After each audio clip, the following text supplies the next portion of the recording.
Hello bachcho, let's see this question. The question says in the reported figure of Earth, the value of acceleration due to gravity is same at point A and C, but it is smaller than that of its value at point B, that is the surface of the Earth. The value of OA is to AB will be X is to Y, so the value of X will be. So the key concept that is used in this question is the acceleration due to gravity. तो हमारा जो concept used है वो है कि suppose हम ई जी को gravitational field of earth कहते हैं। तो अगर हमारा इनसाइड पॉइंट ए हम कंसीडर करेंगे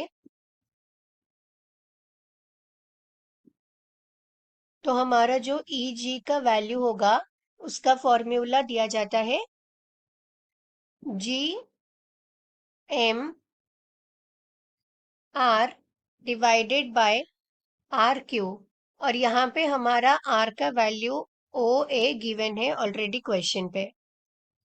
वैसे ही अगर हम आउटसाइड पॉइंट जो कि हमारा सी पॉइंट है उसको अगर कंसीडर करेंगे तो यहाँ पे जो ई जी का फॉर्मूला यूज्ड हुआ है वो है G M divided by R square, और यहाँ पे जो हमारा आर का वैल्यू है वो ओ सी है, और उसको हम लिख सकते हैं R plus R by two. So इसको सॉल्व करने पे आएगा 3r divided by 2।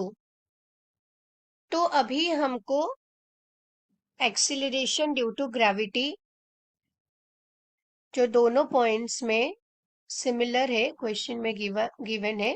So acceleration due to gravity is same at both the points, तो जिसके वजह से हम लिख सकते हैं कि जो हमारा ग्रेविटेशनल फील्ड है वो भी सिमिलर होंगे। तो यहाँ पे जो हमारा प्रीवियस वैल्यू हमने लिखा था that is G M R divided by R cube, so ये इक्वल होगा G M divided by 3r square by 2, और यहाँ पे हमारा जो r का वैल्यू होगा वो यूज होगा ओ ए, जिसको हम 4r बाय 9 से रिप्रेजेंट करते हैं। एंड हमारे जो क्वेश्चन पे जो गिवन हमारा सर्कल है जिसे वो अर्थ में रोटेट करता है, तो वहां पे हम ए बी को देखते हैं तो वो ओ बी माइनस ओ ए से फाइंड होता है। तो that is equals to O B का वैल्यू हमारे पास आर है माइनस ओ ए का वैल्यू हमारे पास 4r बाय 9 है। इसको सॉल्व करने पे आएगा 5r बाय 9। सो हमारा जो ए बी का रेशियो है is to O A, that will be equals to 5r by 9 is to 4r by 9। तो OA is to AB होगा हमारा 4r is to 5r, अगर हम r कैंसिल करेंगे so it will be 4 is to 5। So the final answer of this question is the value of x will be 4. Hope you all understand.